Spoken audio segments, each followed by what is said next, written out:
حسین ابن علی روز اول سے لے کر آج تک ہر دور میں کرۂ ارض پر ایک سے بڑھ کر ایک انسان اپنی پوری توانائیوں اور شان و شوکت سے طلوع ہوئے، اپنی شخصیت، آن بان اور کارناموں سے پوری دنیا کو لرزہ برندام کر دیا۔ خالق کائنات نے معاشرے اور مختلف قوموں کی ضرورت اور توازن کے لیے غیر معمولی انسان پیدا کیے۔ ان عظیم ترین شخصیتوں میں بعض تو مسند علم کی وارث ٹھہریں، کچھ طبیعات اور سائنس کی امام بنیں، معاشروں کی اصلاح کے لیے کچھ دنیا کی مرشد قرار پائیں، کسی نے آرٹ میں، کسی نے فلسفے میں، کسی نے شاعری اور ادب میں اپنا نام بنایا۔ لیکن گردش لیل و نہار اور تاریخ کے دھارے میں بہت ساری یہ عظیم شخصیتیں بہہ گئیں۔ کچھ کو زمانے کی کروٹیں نگل گئیں، کچھ حوادث شب و روز کی نظر ہو گئیں، کئی عالمی تبدیلیوں کی ہوا میں تحلیل ہو گئیں، کچھ تو کتابوں اور تاریخ کے کوئز بکس میں زندہ رہیں، جبکہ اکثر یاد ماضی کا حوالہ، داستان پارینہ یا قصہ بن گئیں۔ ان میں سے اکثریت صدیوں کے غبار میں دھندلا گئیں۔ اربوں انسانوں کے ہجوم میں ایک بڑی تعداد ایسی شخصیات کی بھی ہے کہ گردش لیل و نہار اور زمانے کی کروٹیں بھی ان کا کچھ نہیں بگاڑ سکیں۔ یہ دنیا میں پوری شان و شوکت سے جلوہ گر ہوئیں اور پھر اس ابدی شہرت اور شان سے دنیا سے رخصت ہوئیں کہ قیامت تک امر ہو گئیں۔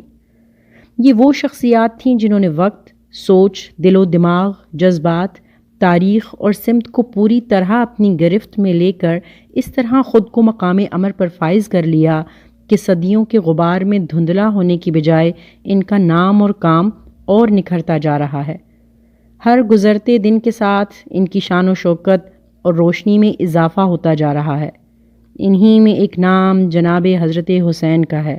آپ کا نام تاریخ کے ماتھے کا جھومر بن کر اس آب و تاب سے چمک رہا ہے کہ ہر گزرتے دن کے ساتھ آپ کی شان میں اضافہ ہوتا جا رہا ہے۔ 14 صدیاں بیت جانے کے باوجود ہر دور میں حسین کی شان اور ضرورت بڑھتی جا رہی ہے۔ دنیا کے مروجہ اصولوں کے مطابق کسی بھی شخص کی عزت اور احترام کے لیے حوالہ بہت اہمیت رکھتا ہے۔ وہ کسی بڑے روحانی خاندان کا چشم و چراغ ہو، کسی اونچے معاشرتی خاندان کا سپوت ہو، کسی بڑے سیاسی گھرانے یا لیڈر کا بیٹا ہو، کسی بڑے شاعر ادیب کا بیٹا ہو، اس طرح کی کوئی نسبت کسی شخص کی شان و شوکت کی دائمی سند رکھتی ہے۔ کسی بڑے انسان کے بعد آنے والی نسلیں اسی احسان تفاخر سے معمور رہتی ہیں، اور اگر کوئی ان بڑے ناموں یا حوالوں کے ساتھ جو بھی ادبی، روحانی، معاشرتی، علمی، سیاسی مقام کا حامل ہو تو خاندانی شہرت کو 4 چاند لگ جاتے ہیں۔ اسی اصول کے تحت جب ہم حضرت امام حسین کی تاریخ ساز شخصیت کا جائزہ لیتے ہیں تو ایک خوشگوار حیرت ہوتی ہے کہ امام حسین اپنی دیگر خصوصیات کی طرح اس خصوصیت میں بھی الگ اور نرالی انفرادی شان کے مالک نظر آتے ہیں،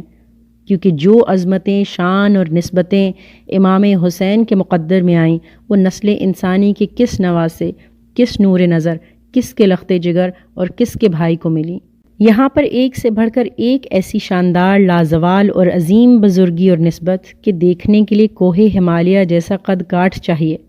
پھر بھی ممکن نہیں۔ حضرت امام حسین کو سرتاج الانبیاء، سرور کائنات کا نواسہ ہونے کا لازوال شرف عظیم حاصل ہے۔ حسین کے نانا صلی اللہ علیہ وآلہ وسلم جو وجہ تخلیق کائنات، جن کی نسبت معراج انسانیت ہے، جن کا وجود برہان الہی ہے، جن کی بشریت آبروئے آدمیت ہے، جن کے نور سے شبستان عالم چمک اور جن کے رنگ و بو سے چمنستانی دہر مہک رہا ہے، جن کا خیال الہام اور جن کا نطق وحی ہے، وہی حسین کے عظیم نانا صلی اللہ علیہ وسلم، جن کے قدموں کی آہٹ سن کر کوئی خضر بنا، جن کے در کی بھیک پا کر کوئی سکندر کہلایا۔ حضرت حسین کے عظیم بابا جن کی پیشانی کبھی غیر اللہ کے سامنے نہیں جھکی، جن کو باب العلم کا لازوال خطاب حاصل ہے، جو ہر جنگ میں حیدر کرار کہلائے، جن کی روحانیت ہر سلسلہ تصوف کی منزل ٹھہری، جن کو کعبے میں ولادت اور مسجد میں شہادت ملی۔ پھر حسین کو آغوش کون سی نصیب ہوئی؟ خاتون جنت کی آغوش، جس کے گھر کا طواف جبرائیل امین نے بار بار کیا،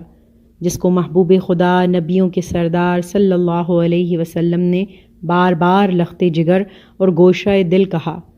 اور جن کے نام لینے کے لیے زبان کو ہزاروں بار مشک و گلاب سے وضو کرنا پڑتا ہے، جن کی ناراضگی کا کبھی رسول خدا بھی متحمل نہیں رہا، جن کے گھر میں کبھی سورج کی شعاع نے بھی جھانکنے کی جرت نہ کی، جن کے نام کے 2 نفل پڑھ کر دنیا کا گنہگار سے گنہگار انسان بھی جب بارگاہ رسالت میں معافی کی عرضی دیتا ہے تو پھر فوری درجہ قبولیت نصیب ہوتی ہے۔ اور پھر حسین بھائی کس کے؟ 5ویں خلیفہ راشد کے،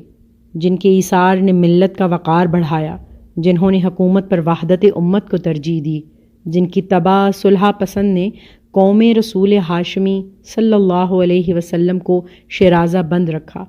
ورنہ خلافت بھی 2 حصوں میں تقسیم ہو جاتی۔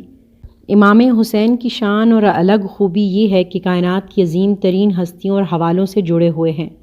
اکثر اوقات ایسے عظیم حوالوں سے جڑے ہونے سے ایک طرف اگر بہت اونچا مقام ملتا ہے تو وہاں اس کا نام گم ہونے کا خطرہ بھی موجود ہوتا ہے۔